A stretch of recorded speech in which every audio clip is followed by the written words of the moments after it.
We will now have a moment of silent prayer and meditation. As we do so, we should remember those families who have lost their children and young women on violent means at the hands of their loved ones.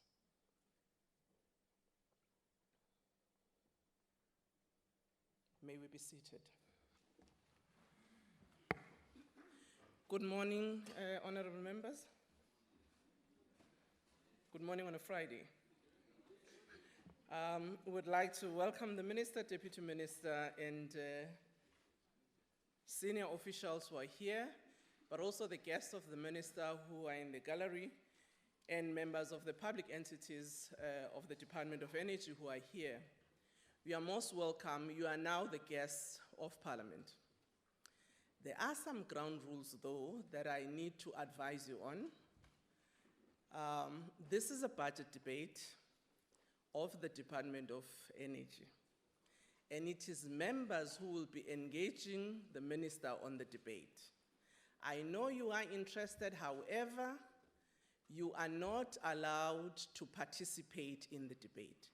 Participation means clapping hands if you are excited about what the minister or any other member is saying. I would ask you just to smile and not clap hands. You are also not allowed to participate by being angry, banging your chairs, or booing. This is not allowed in the House. Don't imitate what the members are doing on the floor here. It is their prerogative as members, unfortunately not extended to you. I'm sure you'll be a very good audience as our guests in Parliament. You are most welcome. And I trust our members too will be good. I'll now ask the Secretary to read the first order. Debate on vote number 26, Energy Appropriation Bill. Honorable Minister, you're welcome to give your maiden address as the Minister of Energy.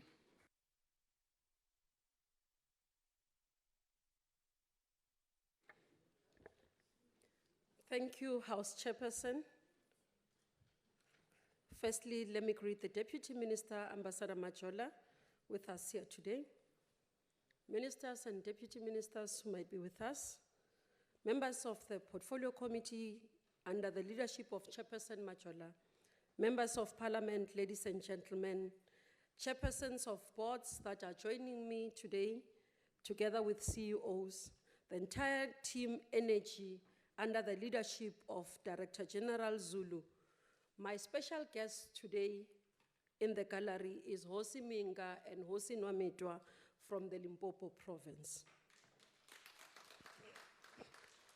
Honorable members, it's a great privilege for me today to present the Department of Energy budget priorities for 2017 and 2018 financial year. Let me first acknowledge that we are tabling our budget during the Energy Month under the theme, Promoting Affordable and Sustainable Energy Mix in Support of Radical Socio-Economic Transformation. This creates an opportunity for us to look at how best can we deliver upon our mandate as a department and to ensure acceleration of radical socio-economic transformation through working together with stakeholders in contributing to growing the economy, preserving jobs, creating jobs, and most importantly, assisting in addressing the inequalities that exist in the sector. Honorable members, as we celebrate the year of OR Tambo, the collective responsibility as the leaders in the society is to ensure that the values and inspiration of OR are lived and we transform the society in ensuring that the dream of our fallen hero is realized. Honorable members, we deliver this year's budget vote with a commemoration of the fallen heroes and heroines. It is on this day, specifically in 1986, that the then apartheid South African Defence Force carried raids on the ANC in Botswana, Zambia, and Zimbabwe. Comrades were brutally killed and others left injured to die on this sad day. It is on days like this where we need to be reminded of where we come from, and how we should shape and transform the society for better South Africa. Honorable members, this call for a reflection on our leadership values and how we bring the society closer to our work and to ensure strategic impact in transforming the lives of South Africans, in particular ensuring that access to basic services such as electricity and energy is realized. Understanding the broader concept of radical socio-economic transformation require adequate and pragmatic reflection on broader micro and macroeconomic complexities. Policy consideration should also be pragmatic to the economic and social contradiction created by transitional economic fundamentals which were, to a larger extent, delayed by inconsistent economic growth over time. Of importance in the bigger picture is unpacking the political and economic contradictions that seem to be hampering inclusion of marginalized communities and individuals in the mainstream economy. Underpinning the radical economic transformation are the following.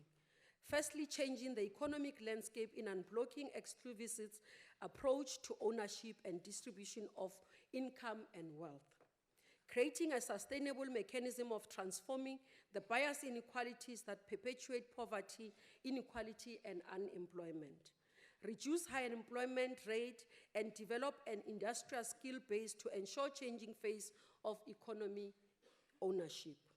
It is our duty to ensure that radical economic transformation does not become a slogan but a reality.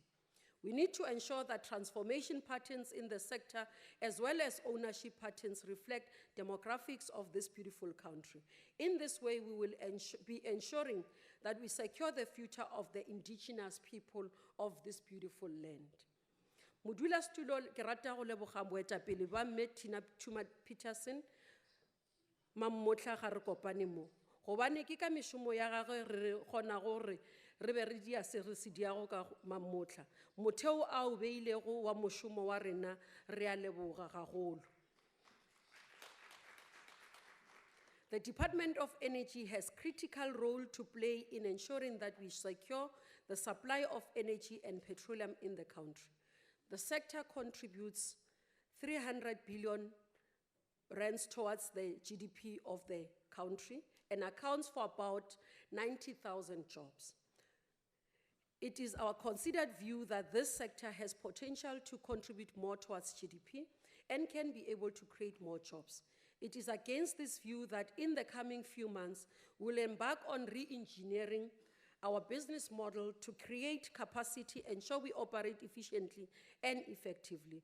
We'll seek to achieve a highly professional department that operates in a transparent and accountable manner to the public.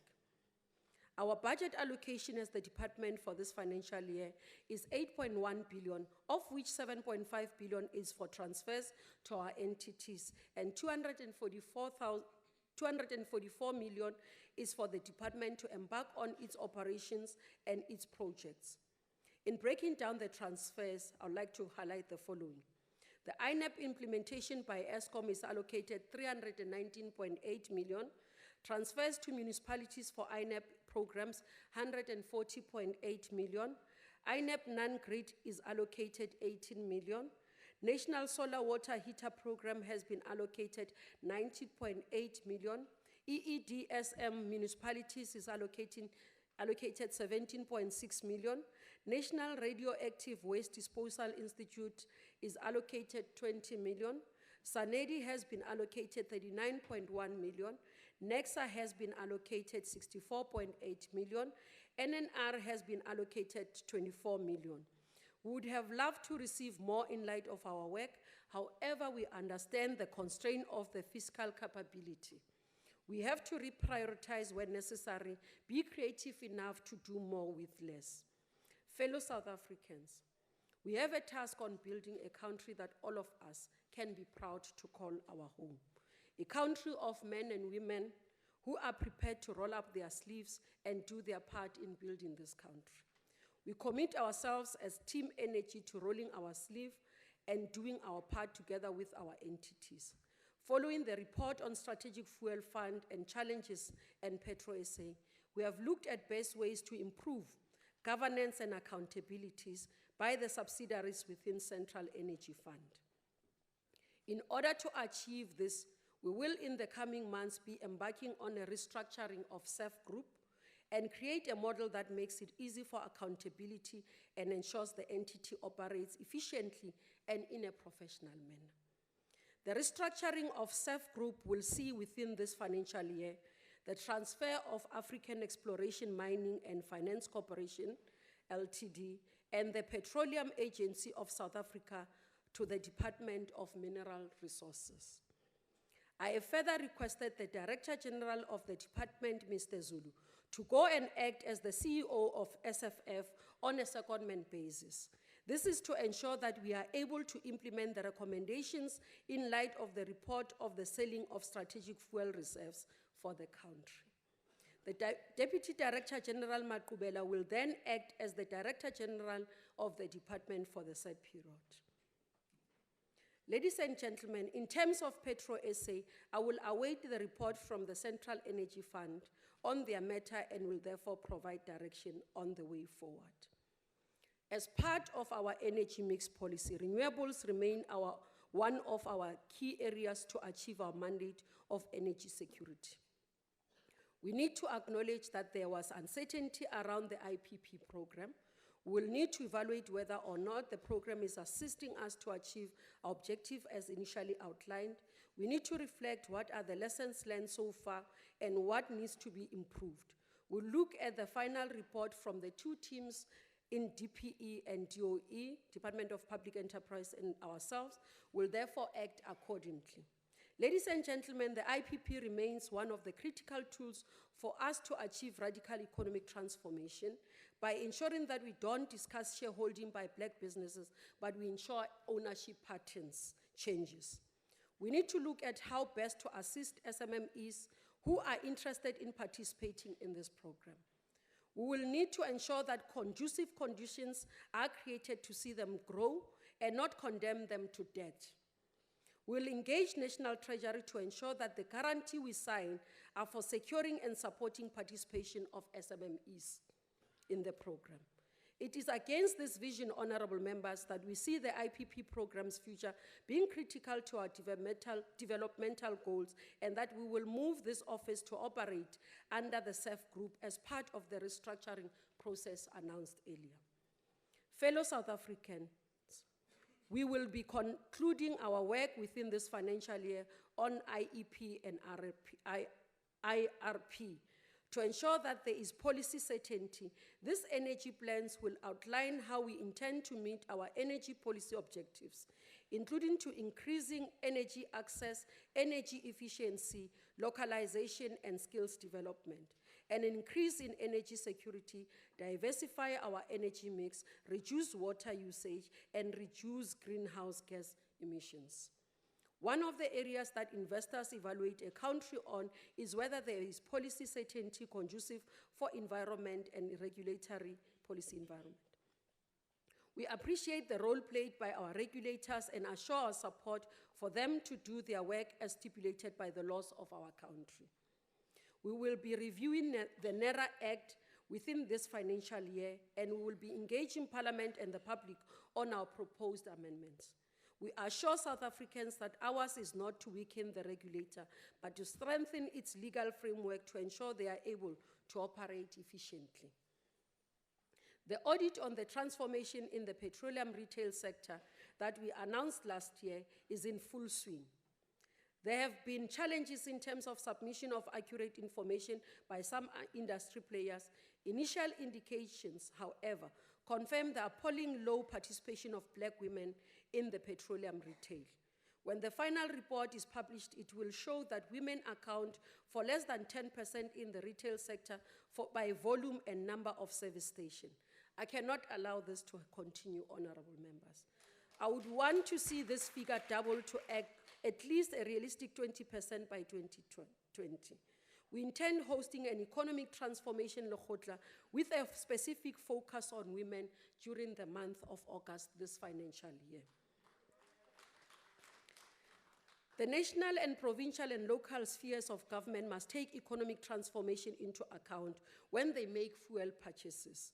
We expect transformation to be a key factor in deciding where fire trucks, state-owned ambulances, and police vehicles fill up. I would be approaching my colleagues in COCTA, in DPE, in mineral resources, as well as SALGA, to ensure that municipalities and state-owned companies, and indeed mining companies, act as a catalyst to transformation in the petroleum sector. We also will ensure that defense and police services, as major users, also join the transformational drive. Honorable members, we are of the view that black wholesalers have enough experience to begin to import a certain quantity of crude oil, working together with their counterparts in the countries of crude oil origin. We believe that the immediate focus should be the facilitation of BEE companies by the department to enable them to import the sizable of West African crude oil, which accounts for 50% of our crude oil imports. The modalities of this strategy approach will be finalized after consultation with major oil companies in this financial year. The financial institutions in this country will need to be ready to back up such transactions. We envisage this approach extending to the transportation of crude oil through joint chartering of vessels. This will require discipline and sustained competence on the part of all that will be participating in this effort. I have come to the conclusion that our country, and indeed the sub-region, is ready for a new refinery investment. By the time any new refinery is completed, the country will be importing in excess of a third of its fuel requirements. This high dependence on import of finished product by a major economy like ours, located at the southernmost tip of the continent, is not in the interest of energy security and does not advance local industrialization.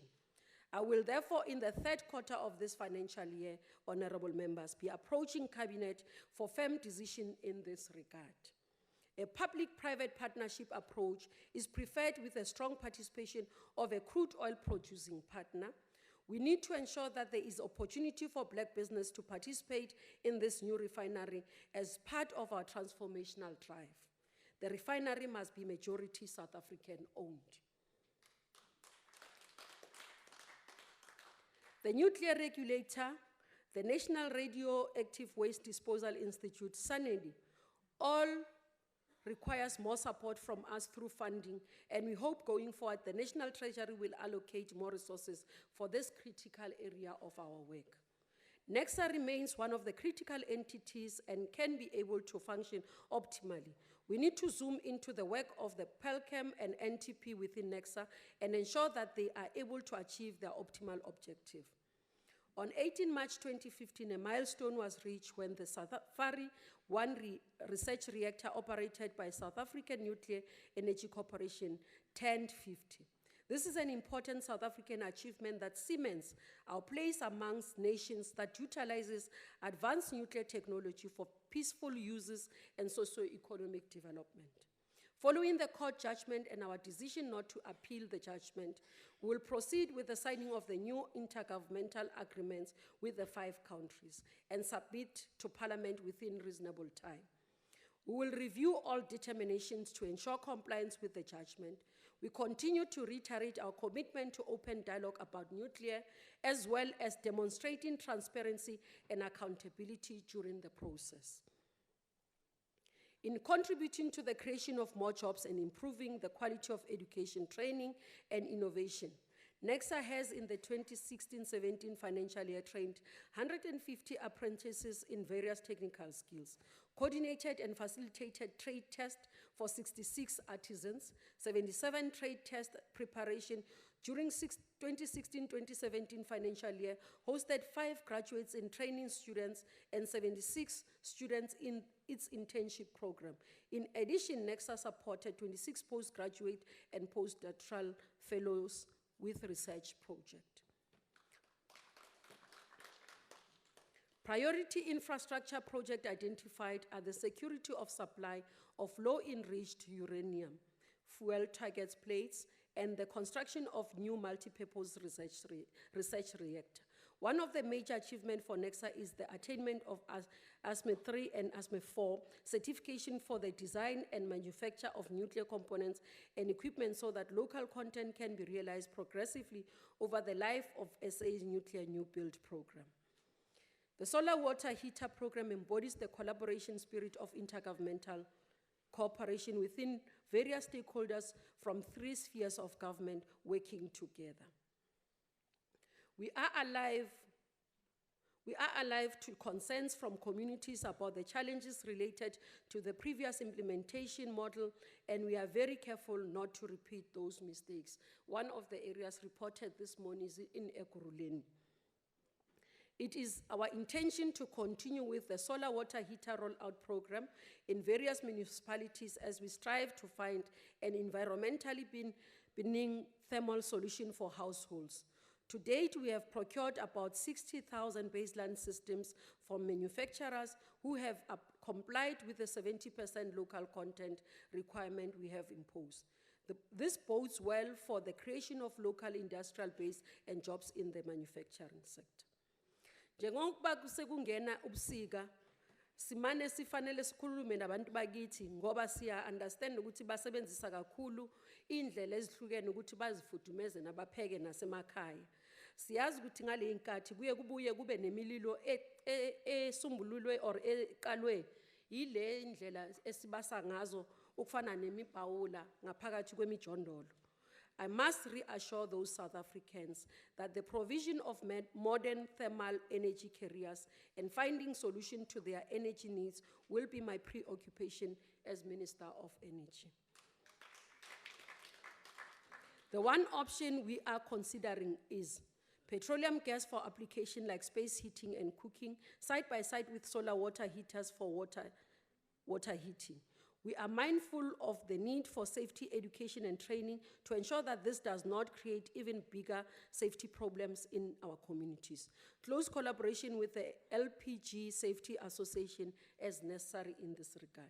Whilst we have ambitions in regard to the increased utilization of gas in our energy mix, you might have read about the findings of the Competition Commission regarding the problems afflicting the LPG sector and its pricing. In consideration of these findings, the recommendation from the report, it is my intention to respond and to revamp the regulatory model for LPG. The abuse of market power and anti-competitive behavior is unforgivable because it always prejudices the poor and works against our objectives of attacking the triple evils of inequality, poverty, and joblessness. Gas is an integral part of our energy mix, notwithstanding that in the short to medium term, we do not have access to the indigenous gas promised by the shale gas exploration program. Consequently, our gas program will be premised on the following. In the short term, that is between 3 to 5 years, the importation of liquefied natural gas from the international market through Richards Bay in KwaZulu-Natal. In the medium term, the development of pipeline infrastructure from Mozambique, given alignment of this approach with our regional development objectives and the possibility of it being a more attractive option than LNG. In the long term, that is between 10 to 15 years, shale gas source from the Karoo.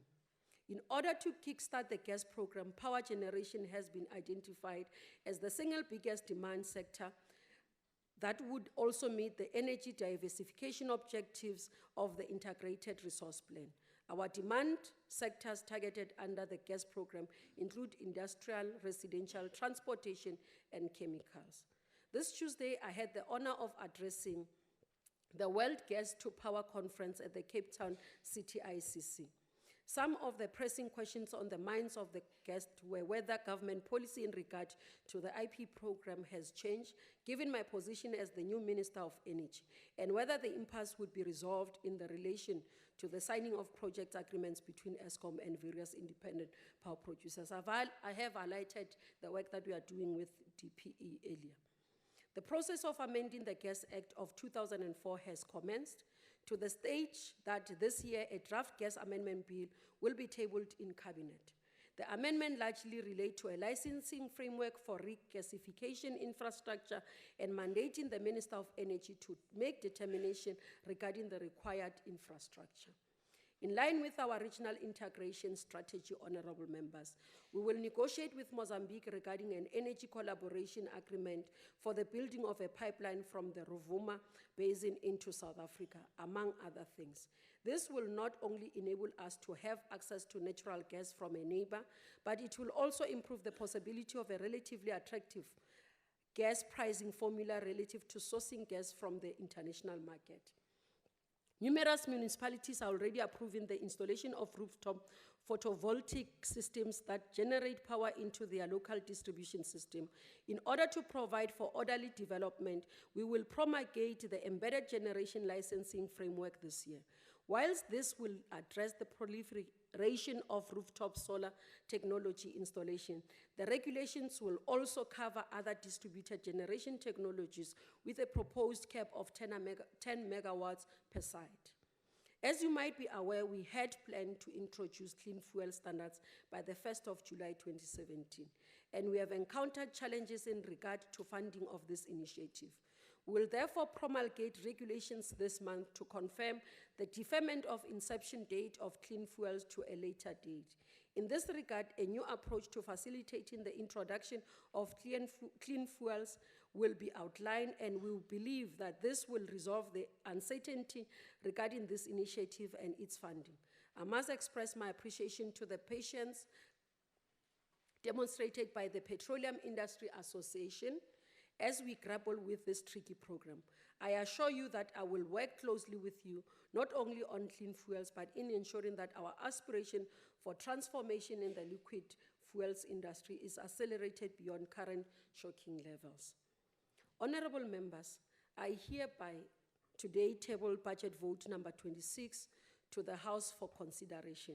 Let me take this opportunity to thank the Deputy Minister, Ambassador Majola, for your support and guidance throughout the process. Further thank my office staff under the leadership of Mr. Tabiso Titi for their dedication and hard work, Nukuna Cancer. To the Director General, Mr. Tabani Zulu, and his entire executive team. Thank you, colleagues, for your soft landing, as well as the whole team energy. Ngiyabonga, ukungixhasa kwenu nokungisekela. To my family, thank you for your patience and unconditional love. I am who I am because of you. I thank you. Ke a leboga, ndiabulela. Thank you very much, Honorable Minister, for that maiden speech. I saw a lot of members were listening attentively, and in particular, Deputy Chief Whip of the Opposition, Mike Waters, when you mentioned Eguruleni, he nearly said Viva. But I wanted to introduce you, Honorable Waters, to your new councillors up there from Tshwane, since you wanted to switch residence to Tshwane because it's under the DA and me going to Eguruleni. So I'm sure they will be seeing you. I'd now like to welcome the chairperson of the committee, Honorable Majola.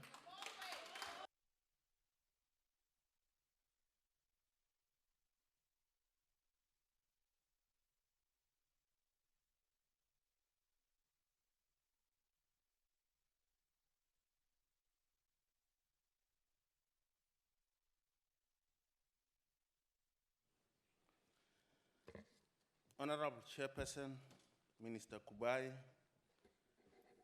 and once more, let me congratulate you on your appointment. Deputy Minister Majola, honorable members, ladies and gentlemen, comrades and friends. The African National Congress fully supports this budget of the Department of Energy. It is indeed fitting that in this centenary year of the birth of our beloved President, Oliver Reginald Tambo, that I dedicate this speech to him and his eternal legacy, of whom our beloved Madeba said, I quote, Oliver lived because he had surrendered his very being to the people. He lived because his very being embodied love, an idea, a hope, an aspiration, a vision. Oliver Tambo has not died because the ideals for which he sacrificed his life can never die. Close quote. When we celebrate the 105th anniversary of the African National Congress, the January 8th statement outlined the policy direction on energy for South Africa as follows, and I quote, "The ANC pledges to South Africans that we shall continue to balance the need for clean energy sources with ensuring security of supply. In this regard, we are still committed to ensuring that expanding nuclear capacity for energy will only take place at a pace and cost that the country can afford. We are also committed to expanding renewable energy capacity and initiating ongoing projects to advance its use," close quote. This was reiterated by our President Jacob Zuma, when he had delivered the State of the Nation address earlier this year, when he indicated, and I quote, "Work is continuing to ensure energy security. Renewable energy forms an important part of our energy mix, which also includes electricity generation from gas, nuclear, solar, wind, hydro, and coal. Government is committed to overall independent power producers program, and we're expanding the program to other sources of energy, including coal and gas, in addition to renewable energy," close quote.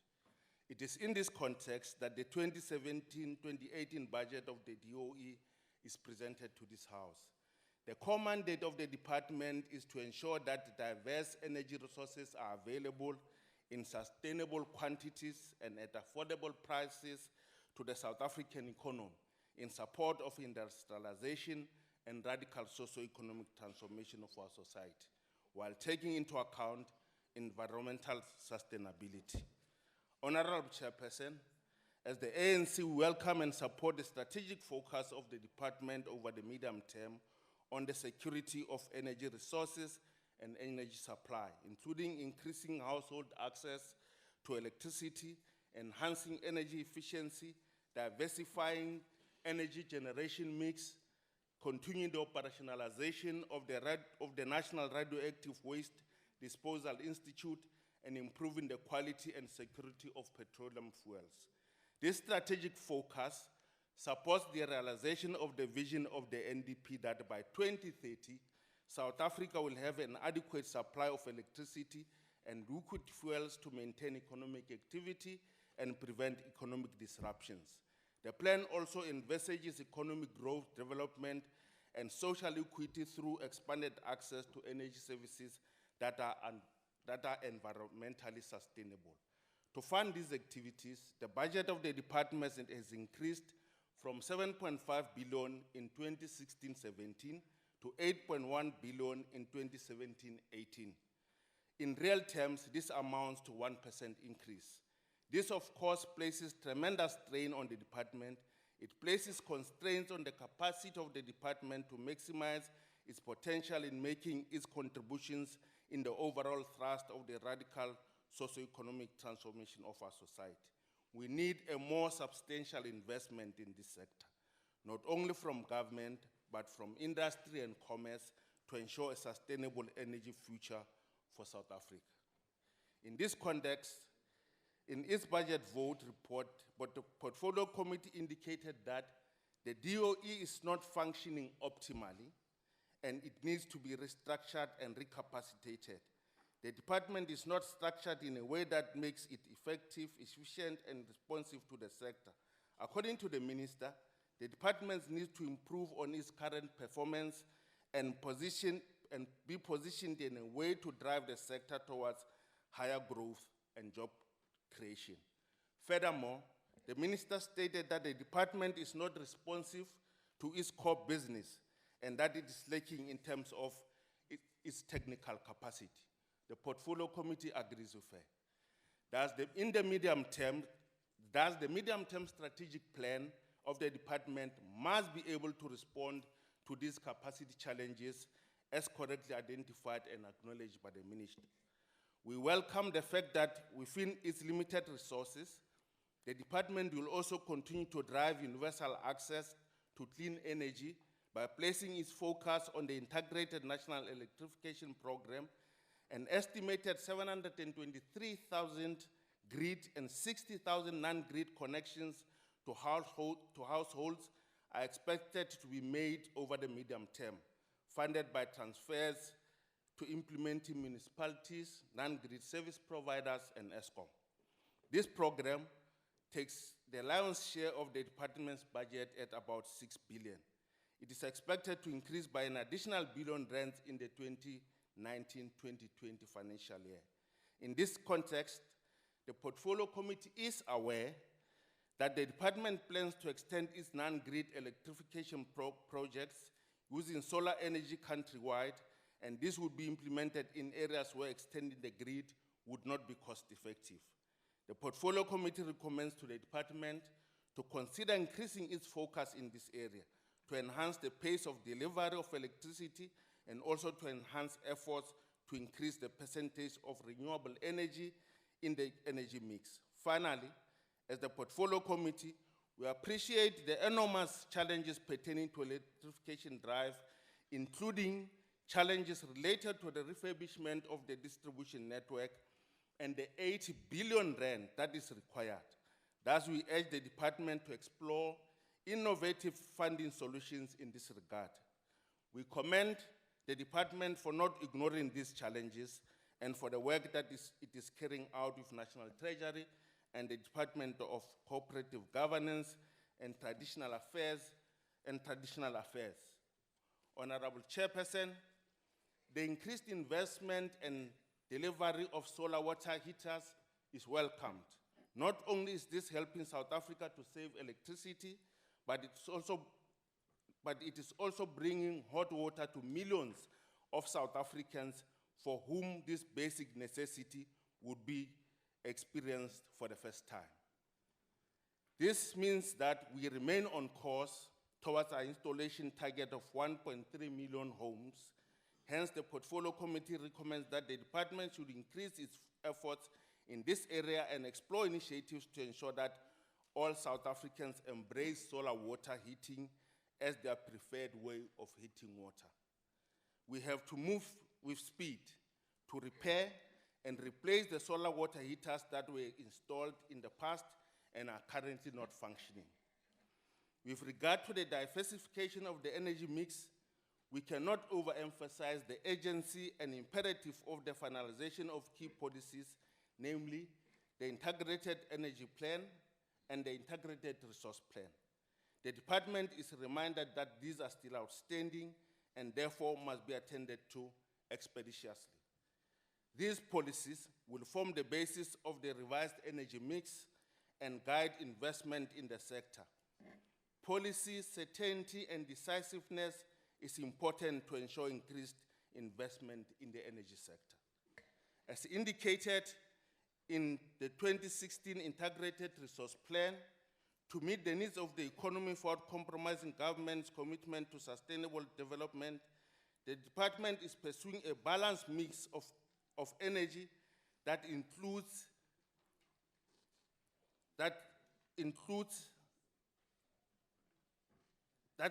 clean and renewable energy sources with specific reference to the electricity sector, whereas the newly developed Integrated Energy Plan optimizes the relationship between the supply of electricity, gas, and liquefied fuels to meet the energy demand in the period up to 2050. In terms of these policies, South Africa cannot afford the missed opportunities that arise from this environment of policy uncertainty. The PEC respects the fact that the department is focused on delivering on these key policies, but we have to urge that there needs to be more attention paid in this regard, as this could help to unlock the binding constraints, to catalyze capital investments, and thus assist in kickstarting the economy once again. In terms of improving the quality and security of petroleum fuels, the Portfolio Committee welcomes the plans of the department to undertake 4,500 inspections of petroleum retail sites over the medium term to ensure that petroleum fuel meets regulated quality standards. However, with regard to the liquid fuel sector, the existing challenges cannot be ignored, specifically the governance challenges at the Central Energy Fund and its subsidiaries. The disposal of 10 million barrels of South Africa's strategic oil reserves by the Strategic Fuel Fund in December 2015 was a sale and not a rotation of stock as previously reported. This needs to be thoroughly investigated and appropriate action taken as per the outcome of the findings of such an investigation. The Portfolio Committee will, in the coming weeks, receive a report in this regard. The move to dispose the strategic oil reserves has compromised the liquid fuel security of South Africa, and mechanisms to correct this situation need to be implemented urgently. This also includes the challenges faced by PetroSA and the question of its sustainability. The department must conduct robust oversight on the activities of SOEs. This should include increasing internal capacity within the department while also ensuring that boards and executives with the right skills and expertise are appointed to the state-owned entities. With regard to the nuclear build program, the minister has shown willingness for public engagement and participation in the debate on nuclear energy. The committee welcomes this willingness, particularly in light of the court judgment which set aside the agreement signed on nuclear energy. It was reiterated that government is not yet at the stage of calling for tenders with regard to nuclear power, and that government has not entered into any deal or signed any contract to produce nuclear power with any country. Indeed, as with all forms of energy, there are benefits and there are challenges, and this has to be thoroughly investigated in a South African context. The critical challenge is always to achieve a scientifically sound and balanced policy option, looking at the picture in the overall. In the coming weeks, the Portfolio Committee will conduct public hearings on nuclear energy. As our minister indicated, the country may experience some shortage of electricity within the next 3 to 4 years. We simply cannot allow this situation to arise. Honorable members, there can be no doubt that our country is today a far better place than it was 23 years ago, including in the energy sector. There can be no doubt whatsoever that tremendous progress has been made to change the lives of millions of our people for the better. But yes, we do know that many more challenges still lie ahead. As our former president, Sitwalando Saparankwe Nelson Rolihlahla Mandela puts it, after climbing a great hill, one only finds that there are many more hills to climb. Let me thank the minister for her commitment to work closely with the Portfolio Committee, the Deputy Minister, the Director General and his team, the parliamentary staff for their continued support. To my committee colleagues, thank you for your continued cooperation. Robust engagement is acceptable, but let us remember that we are public representatives and must always speak and act in the interest of our people. Cheap political grandstanding is not in the interest of our people. Together, we move South Africa forward. The ANC support the budget. I thank you very much. Thank you, Honorable Majola. Honorable McKay.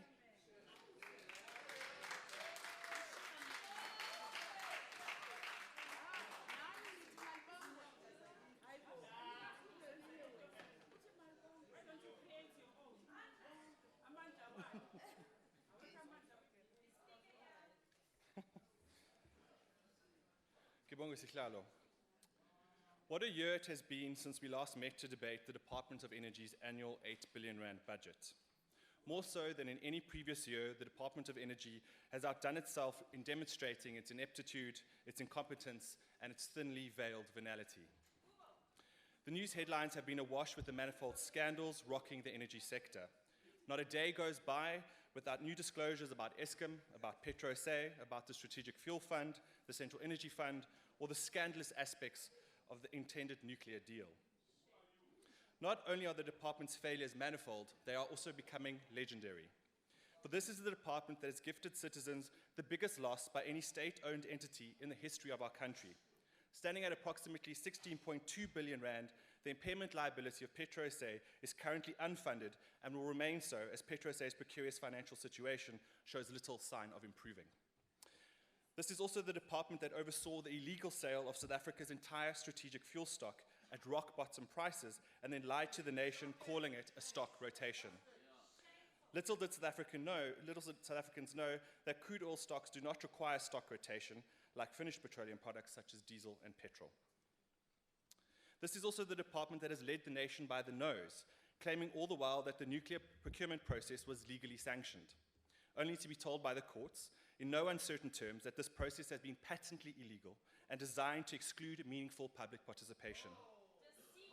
This is also the department whose previous minister last year delivered what can only be described as the kookiest speech ever inflicted upon this House, when she made incoherent comments about bad cheap wine, juvenile delinquents, EFF leader Julius Malema not being able to be a mother, a rather obvious observation, and something about a cow licking a fire. Suffice to say, none of these colorful metaphors assisted in providing any clarity on the array of critical energy issues afflicting the nation. Then, of course, Chair, we have also lived through President Zuma's Night of the Long Knives cabinet purge, whereupon the interests of either the owners of the Saxonwold Tribune or on the instruction of the president of a former Soviet Socialist Republic, Minister Tina Jomet-Peterson was unceremoniously sacked and replaced. The reason? She was not proving to be the pliable nuclear deal handmaiden that the president had hoped she would be. While we in the DA wish the new Minister Kubai every success in her new role as the Energy Minister and trust that she will live up to her constitutional mandate to act in the best interests of our people, her participation in the whitewash that was the Nkandla Ad Hoc Committee does little to inspire our confidence. In fact, Chair, all the Minister's participation on the committee demonstrated is the Minister's ability to take instruction from number one, her ignorance of the most basic laws, and her rather meticulous manicurist capacities. The Minister has, however, to her credit, made some promising noises about greater transparency and accountability and has made undertakings to ensure greater public participation in energy policy decisions. These pronouncements are welcomed by the DA, and we wait with bated breath, Chair, to see if the Minister is in fact a woman of her word. Chair, as already alluded to, the energy sector is in crisis. Dominated as the sector is by the state, this crisis is in no small part a direct reflection of the broader failure of governance afflicting the nation. Just as various state institutions have been captured by venal private interests via the governing party, so too has much of the energy sector been captured to enrich the few at the expense of the majority. Policy failure has also meant that the energy sector's overall contribution to GDP is woefully inadequate and well below the benchmarks and norms of comparable nations. At a time when South Africa is in desperate need of economic growth to address our innumerable social problems, the department's policy planning unit continues to dither and delay. This dithering is so severe, Chair, that I put it to you that it constitutes a crime against our people. If we are lucky, Chair, the department's policy planning unit may this year deliver the Integrated Resources Plan and the Integrated Energy Plan. However, considering that both of these documents are unfavorable to nuclear, they may not survive the cabinet process. These two critical documents, which form the very foundation of the energy sector in our country and which are required to provide much-needed investor certainty, have been delayed by more than 7 years. Despite the serious delays, Chair, the Deputy Director General for Policy Planning, Mr. Umpi Apani, a dapper Malusi Gigaba-esque individual, has remained in his position for well over 4 years. His lackluster performance condoned by various ANC ministers at a very real cost to our people. The department's dysfunctional performance is also reflected in the various SOEs for which it bears responsibility. Referred to most recently by the new Minister Kubai as the DOE's problem child, an epic understatement, Petro SA has become a joke that just isn't funny anymore.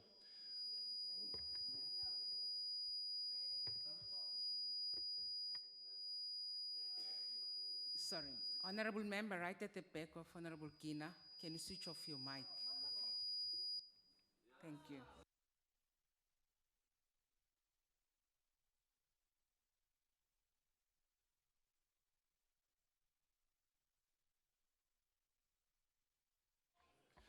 What is hilarious, though, Chair, was the Petro SA Board's most recent presentation to the Portfolio Committee of its purported turnaround strategy. Presented in an 8-page PowerPoint document, yes, Chair, I kid you not, an 8-page PowerPoint document, of which 4 were merely company collateral, are what Petro SA's board members think constitutes a turnaround strategy for a 16.2 billion rand loss-making entity. It is an insult. Simply put, Chair, the turnaround strategy failed to address the 2 critical problems facing Petro SA. Namely, that if it has no feedstock, it cannot continue to operate. And if it ceases to operate, then the ever-expanding impairment liability falls due and needs to be repaid by the state as guarantor within 30 days. Let me be plain. The minute Petro SA stops production at its refinery, Mr. Mgagaba is going to be forced to pull out the nation's checkbook and fork out close on 20 billion rand. Not only is this 20 billion rand the state does not have, it is yet another log on the fire that has consumed our nation's sovereign credit rating. Chair, perhaps even more alarming than the complete lack of any strategic reflection in the so-called turnaround strategy, I mean the document didn't even include a basic SWOT analysis, is the fact that the directors of Petro SA were paid 17.3 million rand in bonuses in the last financial year. Which would be funny, Chair, if hundreds of South Africans were not about to lose their jobs and livelihoods because of the blatant mismanagement and self-enrichment of Petro SA's directors and boards. Chair, the DA will not stand by idly. I've today written to the chairperson of the Portfolio Committee requesting that he use his powers to call for an immediate and thorough parliamentary inquiry into the directors and board of Petro SA. The urgency of the issue cannot be overstated. The very real possibility of the collapse of Petro SA was highlighted in recent media reports on internal discussions indicating Petro SA's intention to seek business rescue. Immediate and meaningful action must therefore be taken by Parliament as a matter of urgency, lest we be found wanting. A failure to act at this critical junction will also hasten the demise of Petro SA and will add to the very significant debt burden already faced by the state. Let me be clear, Chair. We are putting the Portfolio Committee Chairman Majola on notice. The DA awaits his immediate response, and should the Chair fail to adequately apply his mind, the DA will take his decision on review to the courts. The time for dithering on this matter is now over. Chair, on the 2nd of May this year, Minister Kabai for the first time confirmed what has long been suspected, that the supposed stock rotation of the nation's strategic fuel stock was in fact a sale and not a rotation as stated in this House by the Minister's predecessor. 10 million barrels have now been sold at a basement bargain price, at least $10 per barrel below the spot price at the time, without the required concurrence of the National Treasury or any detail as to the procurement and tender processes followed. The sale of the crude at well below its market value and replacement value means that South Africa has no discernible path to replenishing its strategic fuel stocks. The reason for this apparent sale are unknown even to the Central Energy Fund, the SFF's parent company, which admitted it only became aware of the sale when it identified unaccounted for funds in its own bank accounts. As the situation now stands, South Africa currently retains approximately 300,000 barrels of its former strategic fuel stock against daily demand of about 650,000 barrels. Most of the remaining crude stocks are, however, unrecoverable and of no use in the event of a global oil market meltdown. Chair, the matter was referred to the Auditor General for investigation by the former minister, and the Portfolio Committee awaits the report. But it must be noted that the new minister's admission stands in stark contradiction to repeated comments made by the department to the public, in the media, and to the committee, in which it maintained that the sale was in fact a rotation. The DA is of the opinion that the department has willfully misled Parliament and is currently reviewing all minutes and transcripts in order to formulate allegations in order to have them investigated by the Public Service Commission and the Office of the Speaker. The DA is of the firm belief that the sale of the nation's fuel stock was conducted in violation of the PFMA, as well as applicable procurement regulations requiring concurrence by National Treasury. The DA has briefed its legal counsel and will be taking advice on the potential success of a declaratory order to declare the sale illegal. Regarding the nuclear deal, the court has ruled the process undertaken by the department illegal and has set it aside. The finding by the court is a great victory for the people of South Africa. The court has been unequivocal in its requirements by stating that 1, the procurement process must be defined before the actual commencement of nuclear procurement, and 2, that credible public participation must form part of any approval by NERSA of any ministerial determination. The minister has said she will not appeal the court's ruling. Therefore, I have today written to the minister asking her to clarify when exactly the people of our country can expect to see the proposed procurement regulations relating to nuclear procurement. The DA will also in the coming weeks launch a court-based PI application to obtain all government and National Treasury studies on the feasibility and costs associated with the nuclear deal in order to make this information publicly available as a precursor to any public participation process. The DA also puts the Minister on Order, notice Chair. that our legal counsel has been briefed Order. and we are ready to interdict any deviation from the court's ruling. Honorable McKay? Yes. Honorable Chair, can Honorable McKay take a question? He says he won't. Can he take a question? No, he won't take a question. Please continue. The DA puts the Minister on notice that our legal counsel have been briefed and are ready to interdict any deviation from the court's rulings. The Minister should further note that her statement in the House in response to oral questions as regards the issuing of the RFP would suggest that the Minister has not quite fully grasped the court's ruling, and I strongly suggest that the issuance of the RFP be held off until the procurement regulations and the IRP are finalized. Failure to do so, Minister, would leave you and your department vulnerable to legal action. The DA restates its absolute commitment to all parliamentary and legal recourse to ensure that this disastrous and corrupt deal never sees the light of day. While the new minister can rightly claim that much of the crisis engulfing the energy sector is not of her making, the minister's failure to compel Eskom to sign the remaining 37 outstanding independent power producers to the grid is damaging the fledgling sector and endangering 200 million rand worth of investment and thousands of jobs. Your failure to act, Minister, is having very real consequences on the lives of ordinary and especially poor South Africans. That is to say nothing of the damage you are doing to investor confidence. Might I remind you, Minister, that a robust renewable sector has the opportunity to play a leading role in assisting South Africa from exiting junk status. Investors have shown a distinct appetite for investment in renewables, and every day you dither, that appetite diminishes. And while that may be pleasing to your government, which sees renewables as direct competition to nuclear, it is not pleasing to the vast majority of South Africans who are being deprived of a livelihood in the sector. Chair, in closing, I would like to express my gratitude to our committee chairman, Comrade Slovo Majola, and my colleagues on this committee. While we often disagree on critical issues, I can honestly say that the work of the committee is conducted professionally and in a bipartisan manner. Our chairman's staunch democratic instincts and credentials are indeed a credit to the institution of Parliament, and I'd like to thank him for the work and the leadership that he provides in our committee. Thank you, Chair. Thank you, Honorable McKay. Sibize ilunga elihloniphekile, Nkosi Dlamini.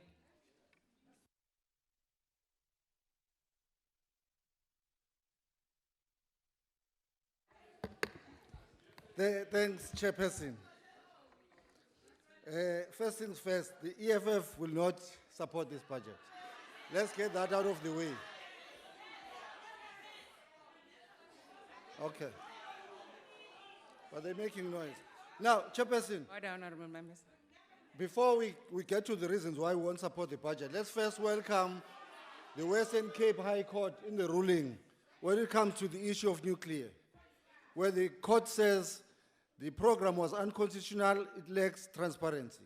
But it's what we've been telling the ANC people in the committee, that this program, it lacks transparency. But we suspected it when there was 200 million, and then there were consultants, and there was Mr. Jacob Zuma. Like it happened in Kandla, so the figures are the same. So that's why we knew that this program is not, there's no transparency here. But also, we must welcome the Competition Commission in the LPG market ruling, that we cannot allow 4 wholesale companies to occupy and to be in charge of 90% of the market share as it happened before 1994. So, Minister, here we need decisive steps to remove the high barriers that prevent new entrants and for small existing firms to enter the market. So we need decisive leadership. Now, when it comes to the issue of the fuel stocks, you know, Chairperson, this department, it needs the total overhaul, especially in the leadership areas. Because the former minister lied under oath and said the fuel strategic stocks were in rotation when she knew very well that they were sold. During the question and answer session, we gave her facts and she rubbished EFF and acted all arrogant when she knew she was lying. When the minister spoke in Parliament, she spoke as a leader of the department for both deputy minister and the DG, and none of them corrected the lies that the minister was telling. But the new minister came in and then she just confirmed that her predecessor is a liar. She lied about the stocks.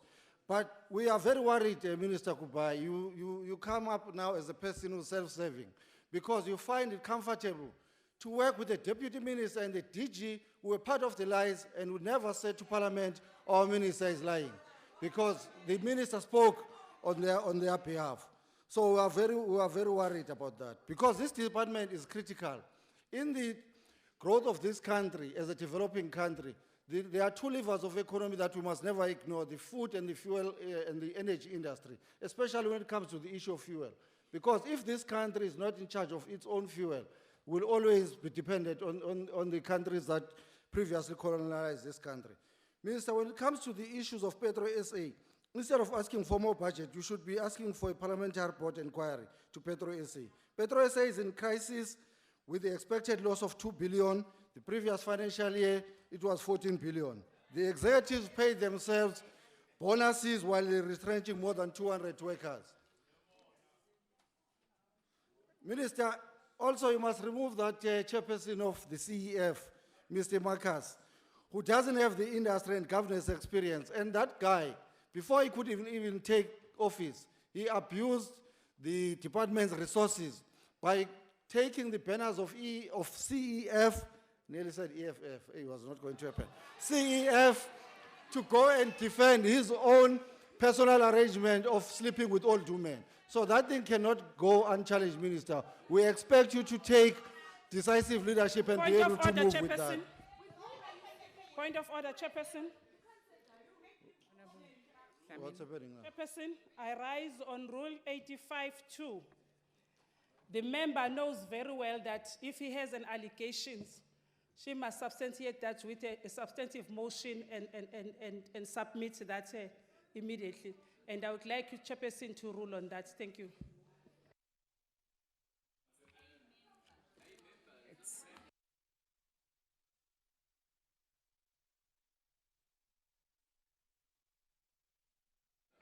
Yes, Honorable Whip, the allegation were not against the member.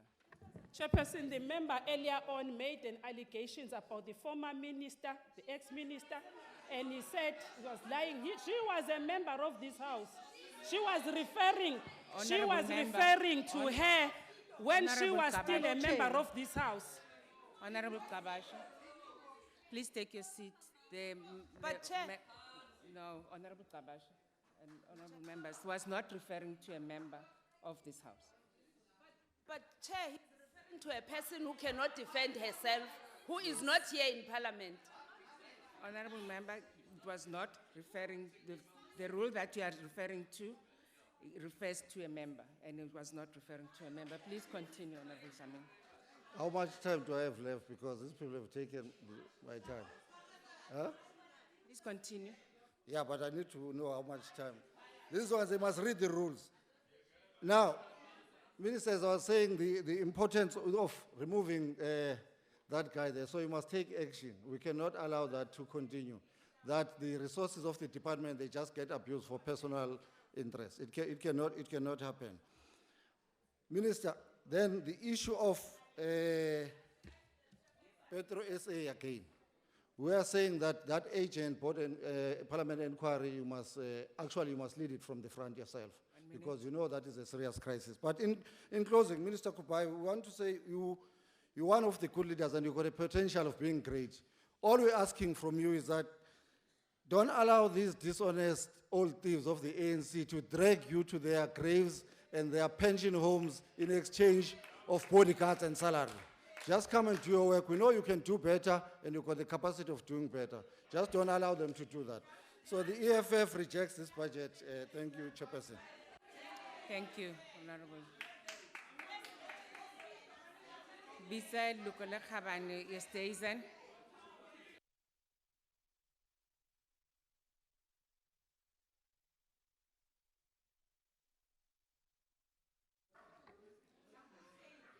Honorable Yesteizen. Thank you, Chair. In the interest of our people, the committee chair said, I don't think we could ever realize the enormity and impact of continued mismanagement and fruitless, wasteful expenditure and corruption in this department. Many speakers have mentioned Petro South Africa's squandering of 14.5 billion rand, mismanagement, and then rewarded himself with 17.3 million rand in bonuses. And all this while this entity is driving to curb costs and are busy with large-scale retrenchments. At the end of the year, also when crude was at lowest at 38 rand a barrel, they sold 10 million barrels. And I don't want to elaborate on that, it was mentioned before. But won't it be fair then to assume that this board in fact stole through negligence and otherwise 3.8 billion rand from the South African taxpayer at the interest of our people? Although denying this, the same board who's facing 10.8 billion rand shortfall without any cash reserve has asked for business rescue. And this is nothing else but escape liability. Government introduced the Back to Basic programs, mostly for local government, but how is it possible that Eskom incurred a cost of 2.25 billion in this program that was never approved? How is it possible that Mr. Machalo Koko, the acting chair of Eskom at the time, head of technology, spent 310.8 million rand without any proof of implementation? How is it possible, Chair, that the same Mr. Koko paid 600 million rand of this Back to Basic funds up front to get our exploration and resources, and his daughter doesn't even work there, which belongs to the Gupta family and President Zuma's son Duduzane, who brought Optimum Mines a few days after Mr. Koko signed these documents. Honourable Chair, government has frequently cited South Africa's renewable energy program as a shining example of how well industrialization is working, and rightly so, drawing more than 200 million rand in foreign investments alone.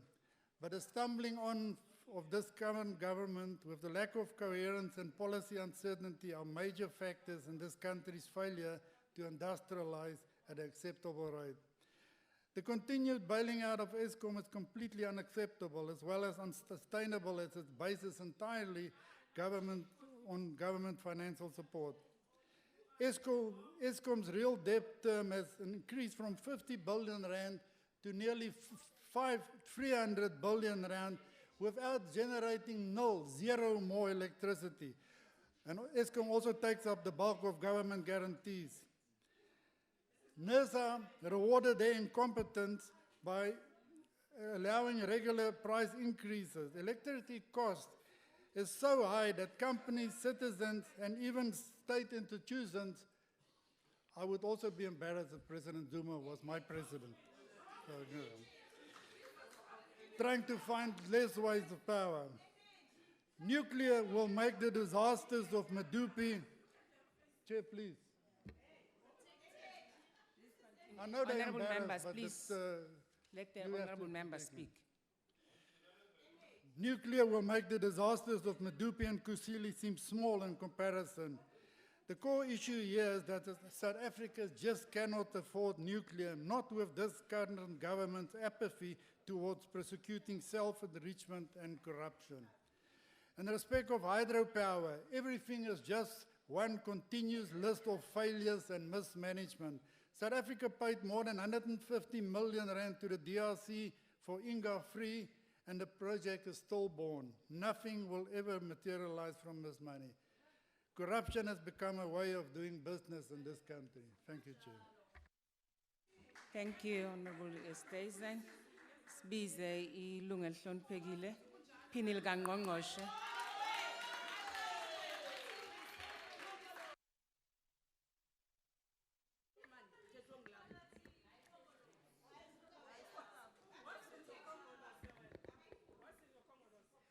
Honorable Chairperson, Honorable Minister of Energy, and congratulations once more to your appointment. Chairperson of the Portfolio Committee on Energy and the members of the Portfolio Committee, members here present, leaders of state-owned entities and senior officials from the department, and our guests in the gallery. Welcome, Sanbonani. The Department of Energy's mandate is to ensure access to secure, sustainable, accessible, and affordable energy for all. South Africa's aggressive and successful household electrification program has seen a significant number of households with access to electricity, with an increase from 35% to 85% today. However, the non-electrified households backlog has remained stubbornly high as the cost per connection is increasing significantly for the more remote households, and the budget available for traditional grid connections is simply inadequate to accommodate these increased costs. An innovative approach has been adopted by the department to ensure that electrification in the most remote rural areas is quicker and is at a reasonable cost. In this regard, the government launched the off-grid program in the early 2000s, which was intended to be an interim solution until there was grid access for the households. It has now evolved into a permanent solution with the increased megawatt output. We are working on a framework which will bundle this off-grid solar home system with gas for cooking and the solar water heaters for hot water. This solution has a potential to create entrepreneurs and jobs in the local communities. Radical economic transformation. The local LPG cylinder manufacturing will lead to a renewal in this industrial sector. Honorable Chairperson, in order to ensure security and sustainable supply of electricity, the development of different energy sources to secure the appropriate energy mix is key to ensure reliable energy for households, economic development, and industrialization, while taking into account our commitments and obligations to reduce greenhouse gas emissions. You are aware of the very robust debates around technology choices and that are suitable for our country, while looking at the related costs, reliability, sustainability, and other benefits as we strive to secure that supply. However, we should never lose sight of the need for our choices to be underpinned by relevant technological advances, innovation, and research that promotes localization. We cannot afford to continue to be exporters of raw materials and importer of finished products, as the lack of technological innovation makes it difficult for us to counter cheap substitutes or to be a dumping ground for outdated technologies from elsewhere, the solar water heaters. In the chemical sector, we use the coal to liquid technology. We used cheap electricity in those days. This was very good for the sector in terms of development, but clearly not sustainable. Today, we are using a framework that seeks to reduce the risk of overinvestment in the electricity sector, which has a devastating impact on the electricity tariffs in the long term. I'm very happy to say that our strategy today is based on reliable, sustainable, and competitively priced electricity. In this year dedicated to the great son of the soil, Oliver Reginald Tambo, I would like us to remember one of his quotes that remains as relevant today as it was 30 years ago. Please listen, especially that side. I quote, "In our country, racism is more than an expression of prejudice and the practice of discrimination. It is based on the definition of the black people as subhuman, a specific creature of the animal world available for use by those who are described as truly human and to be disposed of as befits the desires and the perceived interests of the super beings.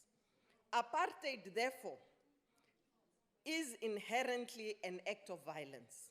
In practice, what we are talking about is a system of virtually genocidal violence," close quote.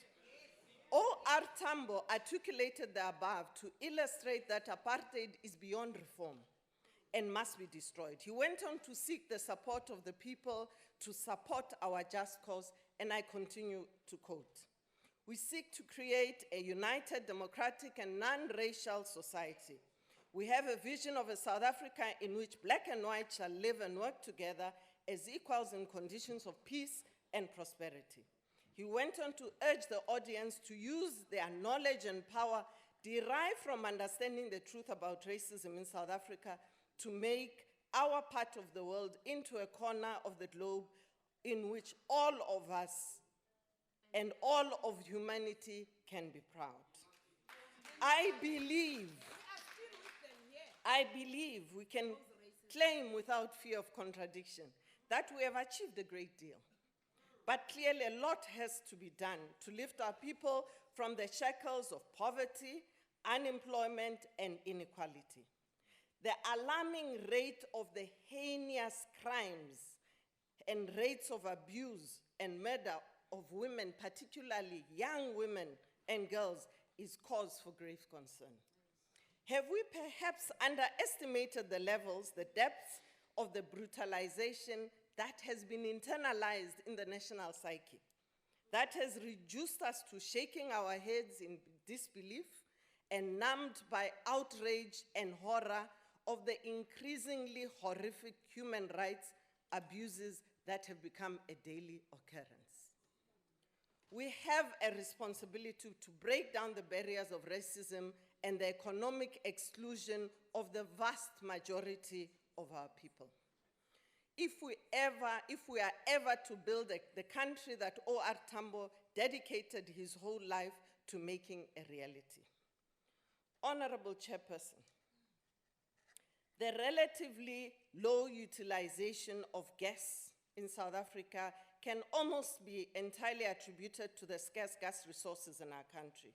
We are working to change this, as the Minister has stated, to change the state of affairs, and we are all aware that the use of unsafe and often South African Bureau of Standards non-compliant heating and cooking stoves has led to the loss of life and personal belongings, which I heard nothing about from the honorable members here.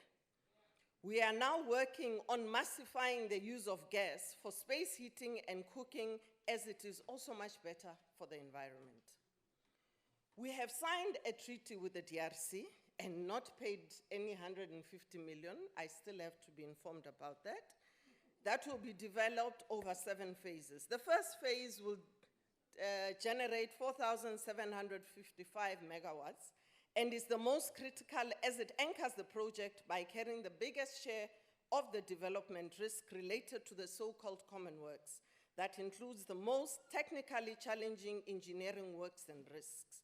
We as South Africa, through an offtake agreement of 2,500 megawatts in phase 1, have de-risked this project. To align the technical solution with political support for evacuation of power from Inga through transit countries, we have initiated an intergovernmental framework agreement, memorandum of understanding involving DRC, Zambia, Botswana, and Zimbabwe.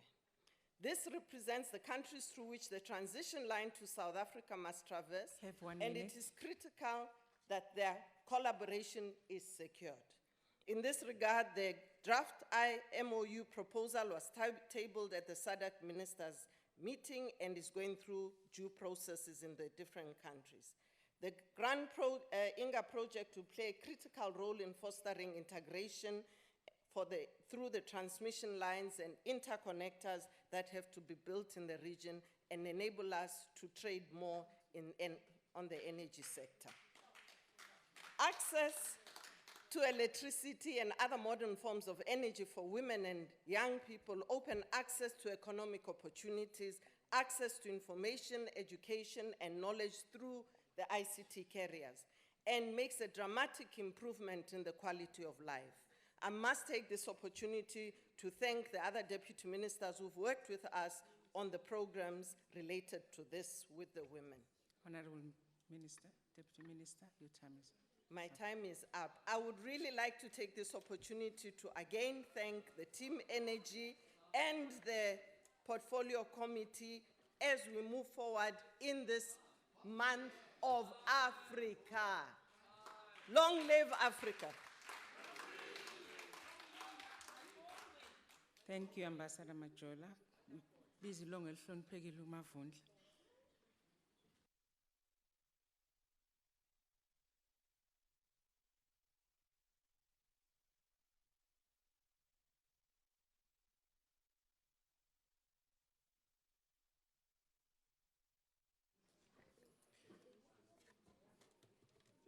Na khensa mfambisi wa ntirho ku va nyikiwe xinkarhana lexi ni nga ta vulavula hi budget leyi ya Department ya Energy. Minister of Energy and Deputy Minister, Ministers present and their deputies, Director General of the Department of Energy, honorable members, distinguished guests, fellow South Africans. Hosi Mwamito wa mbiri, hosi Minga, vaini va ministara, eranza ku khensa na n'wina ha mi xeweta. Hi ri African National Congress hi seketela mpimanyeto wa swa timali leti ti vuriweke laha hi minister. Honorable Chair, it is my sincere honor and privilege to stand before this august house to present to honorable members to reflect on what has been done and what has to be done in the next future. Department ya Energy, mfambisi wa ntirho, yi nyikiwe matimba ya ku endla ku gezi ri nghenisiwa emitini ya tiko ra South Africa, ngopfungopfu eka swisiwana lava va tshamaku ematikoxikaya, ematiko ya tihosi. Ni rhandza ku kombisa mfambisi wa ntirho leswaku Department ya Energy kuna leswi yi nga swi fikelela, kuna leswi tiko ra South Africa ri nga kota ku swi fikelela eka ku nyika ti-service eka vaakatiko, ngopfungopfu eka matikoxikaya. Hi ku landzelela leswi hi nga kota ku swi fikelela, mfambisi wa ntirho u nge ni kombisa leswaku eka 2016 community survey lava va nga kota ku kuma gezi, a Limpopo hina 93%, KwaZulu-Natal 89%, Gauteng 90%, Free State 94%, Northwest 89%, Western Cape 97%, Mpumalanga 90%, and Eastern Cape 85%.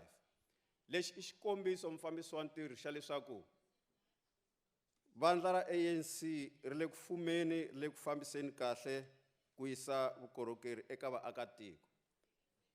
Na loko ku ri hi ku ti-service leti ti karhi ti ya eka vaakatiko, ha swi tiva leswaku ku na swin'wana leswi swi nga salela ndzhaku.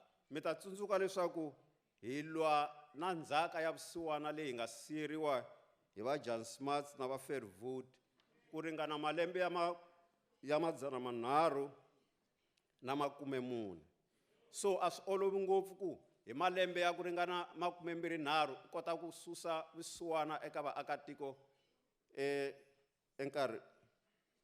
u karhi u compare na malembe lawa se ya nga hundzi. Mfambisi wa ntirho, the maintenance and refurbishment of electricity infrastructure will need to be prioritized at a local level. Hi ku tirhisana na vaakatiko, hi ku tirhisana na ti-municipality, na private sector, hi ta swi kota ku fikelela leswi ANC yi nga lava swona. Mfambisi wa ntirho, mi nge na mina ni vula leswi van'wana va nga vula swona ku lembe leri I lembe ra ku tlangela vutomi bya Oliver Tambo, I lembe ra ku tlangela Nhenha Muhluri Ngwazi loyi a nga lwela ntshunxeko wa Afrika-Dzonga leswaku maAfrika va ntshunxeka eka mapindza ya vukoloni na apartheid. Xisweswo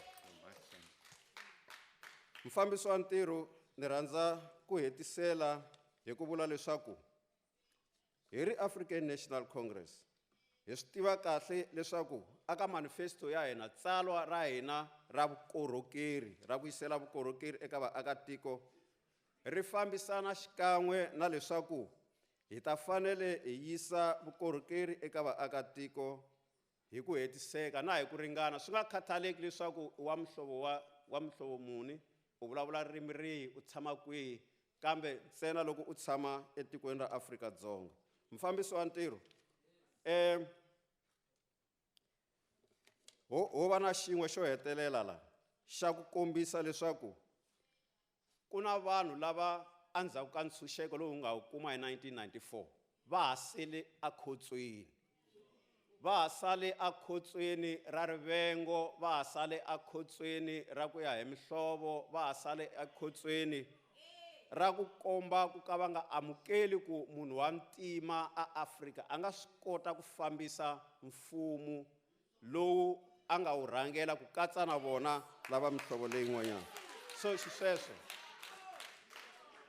hi vula tani hi ri a ku na tiko rin'wana leri hi nga kotaka ku ya tshama ka rona handle ka tiko reri. Lava va nga ta hi nkarhi walowu va nga ta hi wona, lexi a xi fanele xi humelela a ku fanele ku ri ku loko a vo pfa va tlherile nyana hi sala hi lunghisa swilo swa hina, a hi ta ku loko hi lunghisini nkarhi wun'wanyana se va ta kahle hi ri na vutshamo bya kahle hi ta kota ku va rhurhela. Hi mhaka ya ku lexi endlaku ku va nga amukeli budget leyi i mhaka ya ku va swi tiva ku hava switandi swa ka Van der Merwe, ku hava switandi swa ka Fairwood, ku hava switandi swa ka yeah, it's all right. Vumbiwa ha ri tiva swi right. Mfambisi wa ntirho.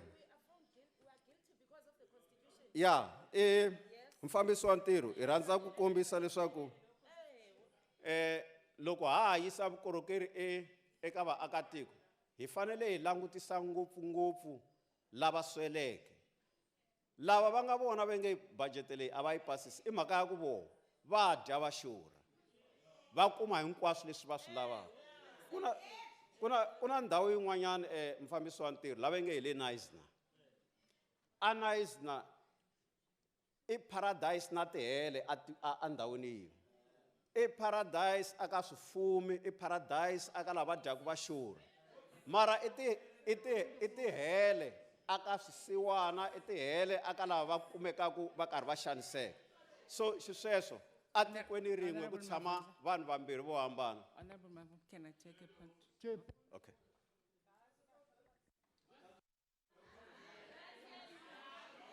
Can't hear. I can't hear you, Honorable Gasteiza. Vundla, please continue. Okay. Hi swi tekela nhlokweni ku wa vona loko nkarhi wun'wanyana wo ze i kumeka u themendela hi nala wa wena ku na swin'wana leswi i swi endlaka swa wrong. Hi ku munhu loyi a nga nala wa wena a nge swi koti ku seketela leswi u nga ku swi endleni. Mara hambi swi ri tano na xinghezi xa vula very he that sups with the devil must have a long spoon. So hi swi twisisa kahle ku hi fanele hi teka very cautious ku langutisa ku xana ke leswi hi nga ku swi endleni atikweni ra hina a swi xungeti vutomi bya vaakatiko na hi ku ya hi nhlohlotelo lowu endliwaku hi van'wanyani va vaakatiko va South Africa. Mfambisi wa ntirho ni khensile swinene mara mi nge ni kombisa ku hi na xiphiqo hi ri vaakatiko ngopfungopfu vana va hina va xinuna lava dlayaka vasesi wa vona va karhi va tumbele endzhaku ka rirhandzu. Rirhandzu a ri na mavondzo, rirhandzu a ri na vugevenga, rirhandzu ra aka muti, rirhandzu ra aka vuxaka. Madam Chair, point of order. Hi la ku byela vaakatiko. Honorable Mavundla, please. Madam Chair, Rule 68, irrelevance or repetition. There's been 4 minutes. May I speak? Honorable members. Honorable members. Order, honorable members. Order, honorable members. Let me hear what the honorable member is saying. Madam Chair, Honorable, yes. for more than 4 minutes of this member's speech, there has been not one mention of the subject at hand, which is energy. Honorable members, please take your I seat. think that contravenes Please take Rule your 62. seat. The honorable member is referring to the abuse of women now. So it's got nothing to do. He's speaking, it's part of his speech. Continue, Honorable Fonsi.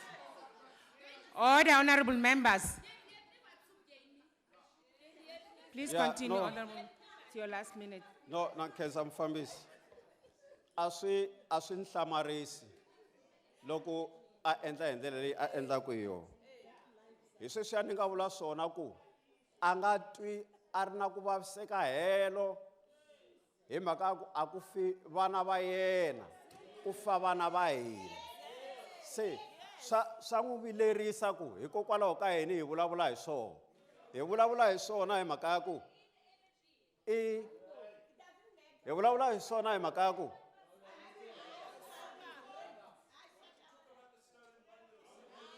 Order, honorable members.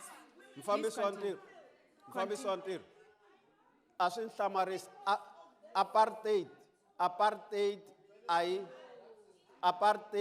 a yi vavisangi hina vantima ntsena yi vavise na vona. Hi mhaka ku yi endle ku va nga swi twisisi ku why va fanele ku tshama na vanhu van'wana lava va nga na nhlonge yo hambana na ya vona, lava va nga na miehleketo yo hambana na ya vona. Ene ha swi kota hi ta tirha hi ta tshama kwala hi vaakatiko va tiko reri. Inkomu mfambisi. Thank you. Honorable members, honorable members, I want to raise that most members who were speaking from yesterday and today, they are raising the issue of the abuse of women. So I think it's just insensitive to raise an order, point of... Honorable members, I'm making a ruling here. I can't even hear myself. So it is just uncalled for to call for a point of order when a person raises an issue around the abuse of women and the recent killings. I don't see Honorable Albert. I would like Manjek Bita Lunga Lelshon Peggy Lekat. Thank you, Chairperson. Chairperson, I want to start with a quote by Oliver Tambo. The fight for freedom must go on until it is won. Until our country is free and happy and peaceful as part of a community of man, we cannot rest. We have a vision of South Africa in which black and white shall live and work together as equals in conditions of peace and prosperity. We seek to create a united, democratic, and non-racial society. Yesterday, South Africans across society were shocked with the revelation of a South African Council of Churches unburning panel report into state capture. According to the SACC, state capture is so endemic that we are not far from becoming a mafia state. Former Minister Gordon has told South Africans to connect the dots, to gain an understanding of the extent of corruption and state capture. Now, specifically in respect of energy, the SACC have connected the following dots. In 2010, the Guptas buy the Dominion uranium mine at a premium with funds from the IDC. In 2011, the Cabinet approves the Integrated Energy Resource Plan, which includes nuclear energy. In 2011, Mr. Zuma established a new interministerial National Nuclear Executive Committee, which he now chairs, taking over from the then Deputy President who chaired the previous committee. In 2014, the contract of well-respected and aptly BSc qualified and experienced Director General Nelisiwe Magubane is redetermined, whatever that means, on the pretext of ill health. In 2015, Tabani Zulu, with no specialist qualification or experience, and a checkered past, which include a mysterious 1.4 million rand payment into his private bank account, linked to a CPS SASSA tender beneficiary, moves from the Department of Human Settlements to the Department of Energy. And I come from Maritzburg. Let's not talk about the 40,000 rand cash that was found in the back of his car in an accident. Also in 2015, the Finance Minister Nene and his predecessor, prima donna Peterson, Juma Honorable Peterson. Carter. Please, this one. Yes, Honorable Ma'am. Thank you, Madam Chair. I understand that the ANC feels uncomfortable that the Speaker is quoting O.R. Tambo in his true thing, but I cannot hear what the Speaker is saying. So in terms of the rules, Honourable members. the members cannot drown out the Speaker. Honourable Please. members. I can't hear.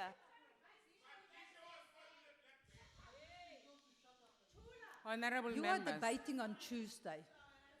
Wait, honourable members, can we let the honourable member speak? I can't even hear, truly speaking. I can't hear what the member is saying.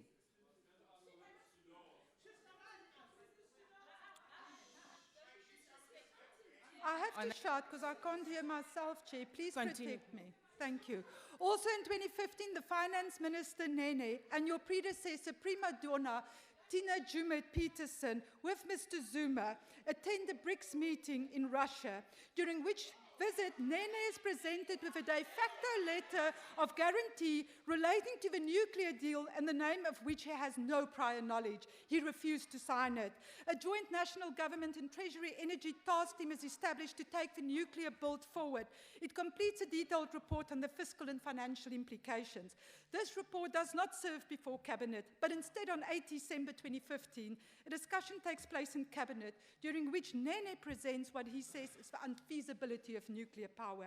At the same Cabinet meeting, another report is presented which recommends the proceeding for nuclear. This report is accepted and Nene loses his job on the same day.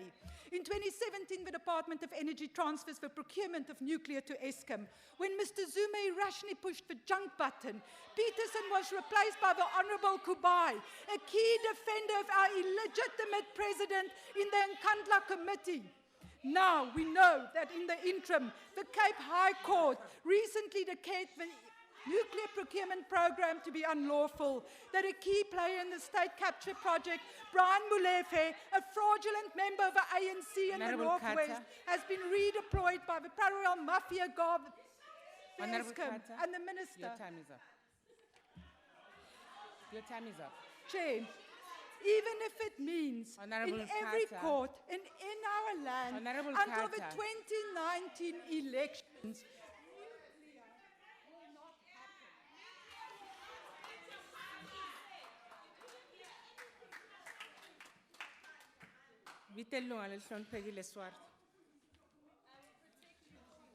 Thank you, Chairperson. And may I firstly, on behalf of the ACDP, congratulate Honourable Minister Gubai on your appointment. You have committed yourself to transparency and accountability in this department, and we look forward to seeing this in action. And won't you allow me to adopt a slightly different approach? We've seen that there are many challenges facing your department, and there has been some good work done, such as the liquid, the LP gas side of things. But we do know that you've got challenges, and you have indicated that you can come as a clean broom and sweep and do things. And let me just remind the honourable members of our duty of oversight as well. We saw the issues of the nuclear that has come up, and you've indicated you will be accountable, dialogues, the rule of law, you would adhere to the court decision, although you might differ from some of the aspects. The Petro SA is a major issue. That is another issue which maybe you've said you'd look into, but it would be wise to also consider from the portfolio committee side to have an investigation or even an ad hoc committee. Remember what we did with the SABC inquiry when we sat across political lines trying to get to the bottom of what happened with the SABC. And the public was so excited to see parliamentarians exercising effective oversight. And so this is an issue that we should look into. Whilst the minister is doing your utmost as a new minister, and we trust that you will do well, we as parliamentarians also have to exercise oversight in this multi-billion rand area. And of course, we did see the issue relating to the strategic fuel reserves, where you very courageously and correctly said that it was a sale and it was not a rotation of reserves as was previously indicated. And now that is a direct contradiction of what the former minister said, and she was more than liberal with the truth towards Parliament. Now again, we as parliamentarians have to hold people accountable. You have said that you are going to hold people accountable, but it is a matter of great urgency, because if something happens, and we don't know at this stage where the oil reserves, whether they've been moved offshore, whether they are here, are we going to have to buy them back at a significant cost? You could, on the information that you've got at your disposal now, you could go to court and get a declaratory order of what you've already indicated. And that might be the good thing to do. You take up the moral high ground already and show the nation that you are prepared to do what is right and good. So no, that is the good thing, because there's a tremendous shift. Honourable Minister, there's a tremendous shift that's taking place in the nation. And even the ANC itself, now with this scandal around Mr. Brian Molefe, he said, your ANC spokesman said that the decision to reinstate him without the matters being resolved is tone deaf to South African public's absolute exasperation and anger at what seems to be government's lackadaisical approach to dealing with corruption, perceived or real. So there is this, and again, it's perceived or real. I think there's a lot of reality, there's a lot of substance, and that is what resulted in the South African Council of Churches report yesterday. This is an indictment, and this is something we really need to, because this is your supporters. These are millions of believers that are saying, and the church is starting to say, we can't accept this anymore. So I would implore us as believers to start taking our oversight role seriously. We know the challenges facing us. We want to come alongside you and to assist you as well in doing what is right and good and getting to the truth of the battle, because it is our future of our nation that we are looking at. So I want to thank you, and I want to encourage you to do the right thing. Thank you very much.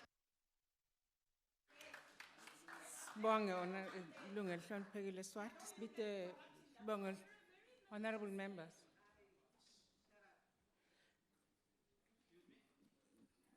Can I call Honorable Lungelshon Pegile Kubis? Chairperson, thank you very much, honorable members.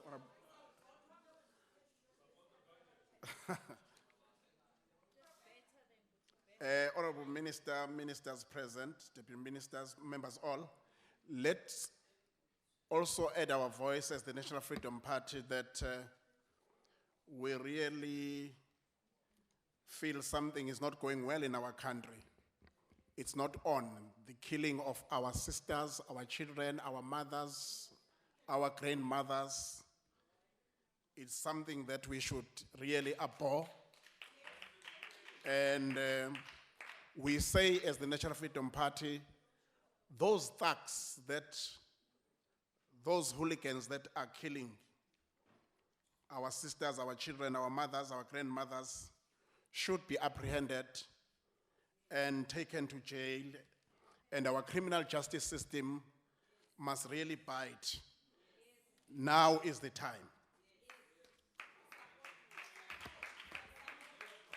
Chairperson, the National Freedom Party welcomes the budget, and the core mandate of the budget, the core mandate of the department is to ensure that diverse energy resources are available in sustainable quantities at affordable prices to advance economic growth and also add to poverty alleviation whilst taking into cognizance or into account environmental management requirements. It is within this context that the budget allocation of the Department of Energy needs to be interrogated. Secondly, Chairperson, the department has a mandate of planning for increased generation and consumption of renewable energy, a contingency energy supply, the holding of strategic energy feeds and carriers, adequate investment in appropriate upkeep and access to energy infrastructure. And the National Freedom Party welcomes the increase in the budget for the Department of Energy from 7.5 billion in 2016-2017 to 8.1 billion in 2017-18. In particular, Program 5, and commend the department for promoting this vital sector of energy generation. And we understand, as other members have said, that there are challenges. And as we welcome you and congratulate you, Minister, we hope that you'll be able to deal with challenges that are so much engraved in the department. The National Freedom Party urges the department to expedite the tabling of the Electricity Regulator Amendment Bill to provide a regulatory framework that promotes independent power producers to the energy sector to participate in diversifying our energy mix. We believe that by expanding our sources of alternative and sustainable energy, South Africa will be assisted in meeting the international obligation to reduce harmful green gases, and most importantly, to break the stranglehold of ESCOM on the provision of energy in the country. And we say as the NFB, the government ensure that other power sources are constructed and finished. Just this week on Tuesday, Chairperson, the ESCOM Chairperson, Dr. Ngubane, warned South Africa of winter power cuts unless the National Treasury urgently signs purchase agreements so ESCOM can build up its core reserves. Such incidents of holding government to ransom must be condemned, and the department has a duty to move ahead rapidly to ensure an environment where power generation and supply in South Africa can be diversified. Our people, especially in rural areas, need electricity. That is why the NFP calls for the government to speed up policy that affords municipalities to come with creative alternative forms of energy that they can use. In addition, the National Freedom Party believes that a rapid expansion of independent power producers in the clean energy sector will set in place a viable and sustainable alternative to the energy challenges that we face in our country. Finally, we know that the department has undertaken to table the Strategic Fuel Fund Bill, which aims to establish a National Petroleum Reserve Organization to manage a strategic stock of petroleum and gas. And we say now that, therefore, Chairperson, that the nuclear bill is out of the window. Let's take that money to fund free education. Thank you very much. We support the budget. Sibonge lunga lihloniphekile. Sitawita lunga lihloniphekile Faku.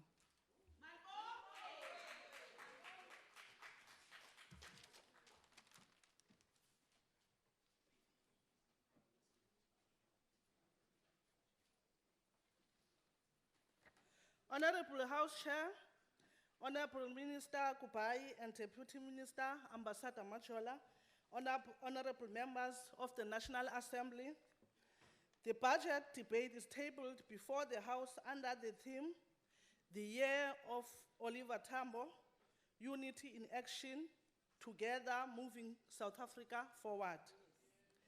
This theme is dedicated to our struggle hero of our glorious movement, Oliver Reginald Tambo, whose life and time in the struggle was dedicated to serving the people of South Africa to live in a better and just society. The ideals of that society are explicitly outlined in the Freedom Charter, which continues to be the foundation of a democratic South Africa. It not only protects our rights, but also entitles us to basic services such as electricity, water, sanitation, and housing, which values are enshrined in our Constitution. The commitment of ensuring that we continue to serve our people for better services was reaffirmed in the State of the Nation address by President Jacob Zuma, focusing on radical economic transformation, and the 12 urgent tasks put forward by the January NEC Lukhutla. Amongst the 12 urgent tasks of the movement was included the 10 South Africa into a construction site to deliver basic services, which amongst them include access to electricity.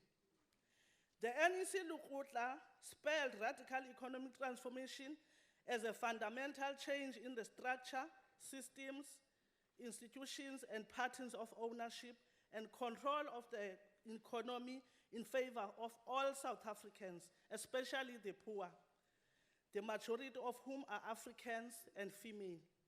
Our main objective remains the liberation of blacks in general and Africans in particular.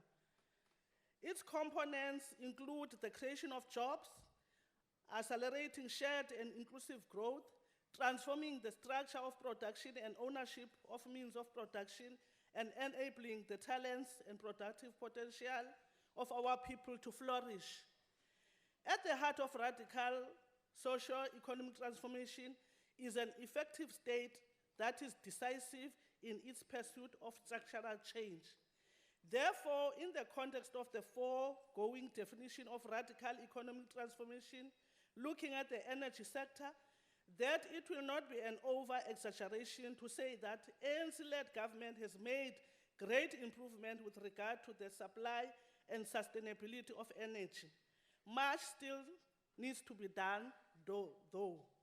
We have eliminated load shedding since 2015, and there has been stabilization of the electricity grid, continued stabilization together with the addition of new capacity will have positive effects on our economic growth and create jobs.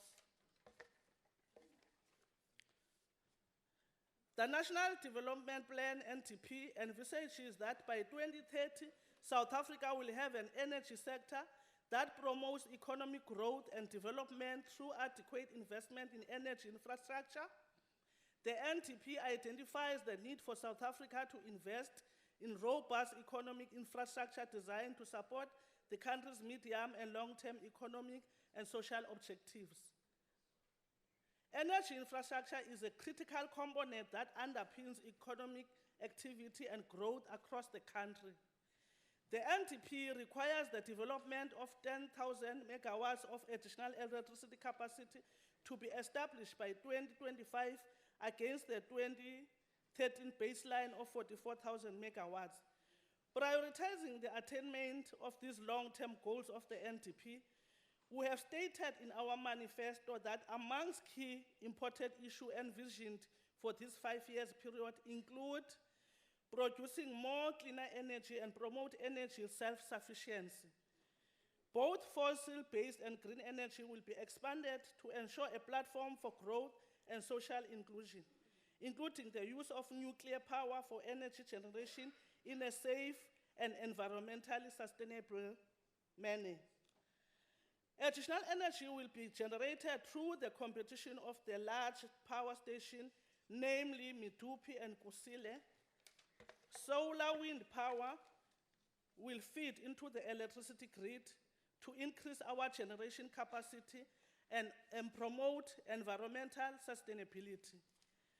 The department is in the process of developing a sustainable off-grid energy solution around the country, incorporating a thermal solution that will eliminate the scourge of fires every winter when our communities desperately use firewood, paraffin, and whatever other means are available to keep warm and to cook.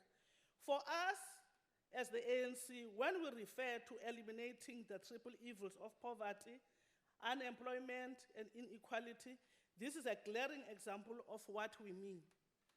This is what radical economic transformation aims to tackle. It is also a clear indication that the ANC-led government has a transformation at their agenda that is people-centered and people-driven. If one were to compare the lives of our people today to the lives under the apartheid regime, which favored the white minority over the black majority and poor working class, we see a vast improvement, and we have created even more hope about the future. The Department of Energy will continue to promote the optimal use of South Africa's renewable energy resources to ensure that our sustainable energy agenda is adhered to. This includes expanding the independent power producer procurement program to meet the needs of the economy and to fulfill government's commitment to sustainable development.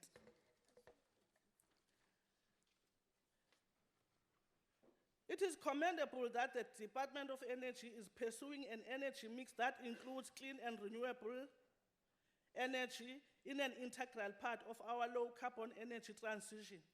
And it is vital to addressing the challenges of climate change, access to energy, rural development, and energy security. Reaffirming the 2012 Mangaung ANC Conference resolution, the 2015 NEC Lekgotla identified energy as one of the catalytic sectors and energy shortfalls have been identified as a major constraint to economic growth and development. The Lekgotla further noted that with more people now having access to electricity, the development of generation capacity needs urgent intervention as we grow the economy. We must, however, not lose sight of the need to inclusive growth, particularly the urgency relating to the change in ownership patterns in the mainstream economy. How anyone can fathom, given our sad history, the continuation of the existing economic order is beyond comprehension.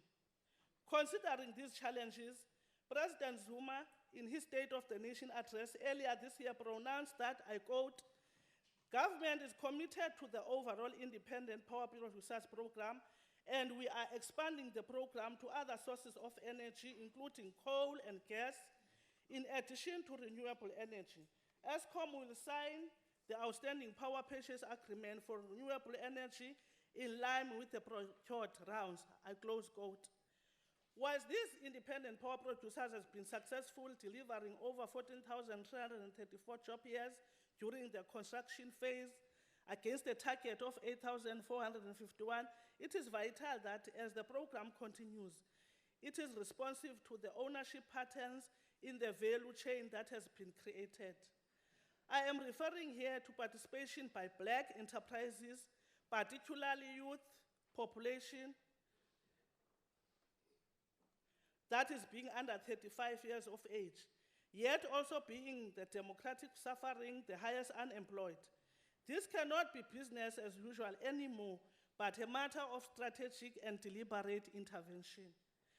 This posture adopted by our government will not only contribute positively to meeting the global greenhouse emission targets to avoid consequences of climate change, but also to our socio-economic developmental agenda. The Renewable Energy IPP program is not the only opportunity for accelerating the ambitions of our government in changing the lives of South Africans. We have also prioritized over 300 catalytic projects consolidated into 18 strategic infrastructure projects, SIPs. Amongst the 18 SIPs concerning energy are clusters for the development of the green economy, electricity generation, electricity transmission and distribution, and gas infrastructure development. Of course, there is also the question of the nuclear power development program. We have contextualized the nuclear debate in a manner that diminishes its contribution in other spheres of our comfortable existence. Can we imagine what will happen if we stop producing the medical radioisotopes at the Pelindaba facility? How will we have faced the malady called cancer? Without the help of molybdenum-99 in diagnosing the cancer, how could we continue to enjoy a decent standard of living without food preservation through nuclear radiation treatment? What do we tell the people in the malaria and pest-infected regions of our continent if we stop using nuclear technology to sterilize these killers? And lastly, Chairperson, is it not height of dishonesty to argue against a nuclear program when we sit in a province that is dependent on Koeberg Power Station for its power supply? The men this side, they are reacting to what I'm saying because the Honorable Mackay, the so-called Minister of Energy in his dreams, hates, they all hate nuclear. But Honorable Mackay, I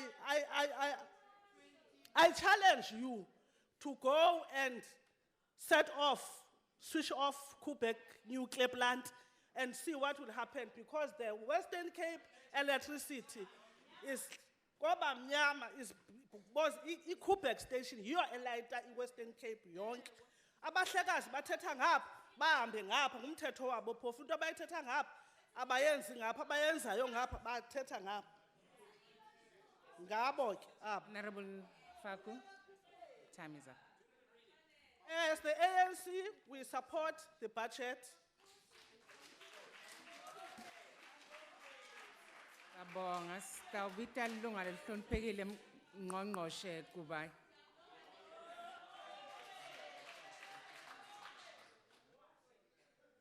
Thank you very much, Chairperson. I think, let me start by, Honorable McKay, while you're putting me on note, can I request, because you want me to comply with the court judgment, please pass the message to Premier Zille and Mayor Dilil. They must not write to me to do determination while I'm complying with the law. Awubacele nje ukuthi nabo mabame bafaka ama-brick ndiya comply ne-court, so determination zizawuma zonke. Enye into engizawuyicela mawuthetha nomama uDilile, abaya abahlali uyababona pha phezulu bazindwendwe zami, babuya apha ku-City of Cape Town, bayacela torhwana umbani, oko sabhala sicela ukufaka umbani pha. Umeya Dilile akaphenduli, umeya Dilile akaphasi resolution konya ne-council yakhe. Siyacela torhwana ukunceda aba bahlali base-Cape Town ukubafakela umbani, akaphendule.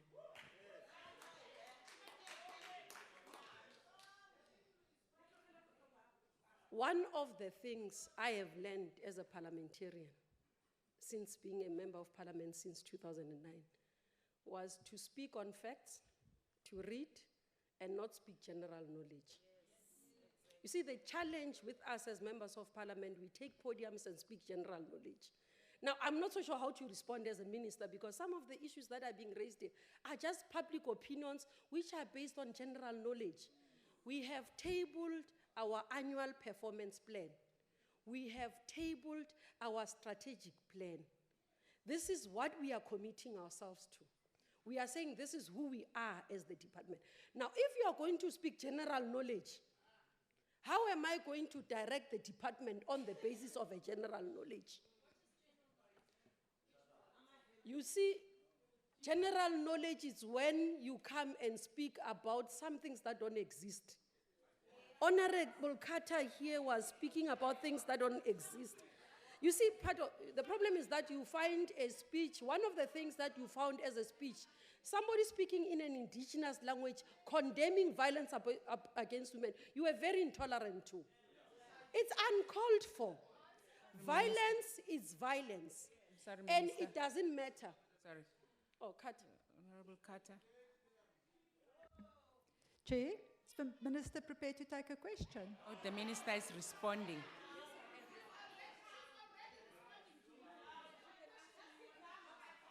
Prepared to take a question. Minister, can you please explain to me,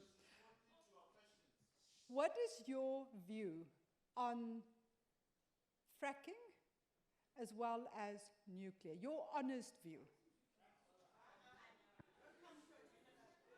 You see, Honorable Carter, you had an opportunity to debate. You spoke general knowledge. That's the problem, because now you are realizing that you had an opportunity to speak. Let me tell you, nuclear energy is part of the energy mix of the department. Stop putting, no, Honorable Carter, and this is what I'm saying. You are basing Honorable your views Carter, on you asked general a question. knowledge. Please Stop listen to this. putting our energy plans against each other. We will support energy mix. It's the policy of the department. We are not changing. So you are trying to put one against the other. No, no, no. That's why I'm saying try and make sure part of the reason, and I understand because you're moving from one committee to the other, and it could be a challenge. Let's make sure that we don't confuse each other. It's the same with Honorable Easternerson. He came, he spoke about a budget vote for DPE. I'm not Minister of DPE. I'm Minister of Energy. All I do to ESCOM is transfer funds. Now, if you have issues about management and corporate governance of ESCOM, wait for Minister Lynn Brown to come to Parliament and engage. Honorable Easternerson.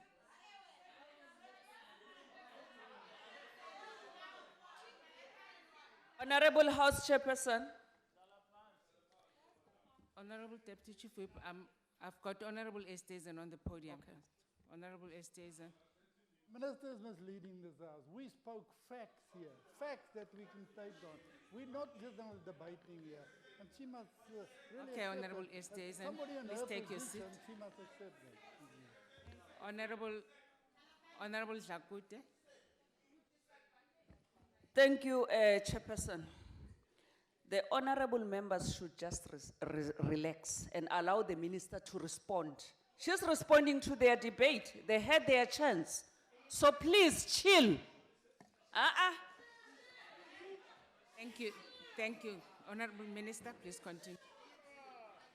On SFF, again, honorable members, and I know we have committed to bring in the report to the committee. Now, there are generic statements that are made. Some are making allegations. You've not read the report. What are you discussing on that report? We've committed to say we are bringing the report. And Chairperson has indicated they're working on a date. We will be there. Then you can discuss, you can verify if anyone has misled you. Because now I'm like sitting here because I know the report. Now, what you are saying is not factual based on the report. So wait for the report so that you can engage. That's what I'm saying. One of the reasons, one of the things I was taught as a parliamentarian was to make sure that I read and debate on facts. So we have a commitment to come to the committee. We will engage with the committee. I think it's the 30th of May, by the way. Petro SA. I want to differ with the approach that is being proposed, but I can't dictate to Parliament what it wants to do. We have a process that we have started together with SEF. I would appeal to honorable members and for Parliament to allow us space to deal with matters of Petro SA. Allow us to come back and report to you. When we report, then you can engage. If what we have done is not sufficient, you will be able to get. But we have what we have done. We are restructuring to also address the issues of governance so that what we have experienced does not happen again. The same thing with SFF stock rotation. We'll deal with that, all of it. Honorable Minister. Thank you very much, House Chair. Your time has expired. Thank you very much.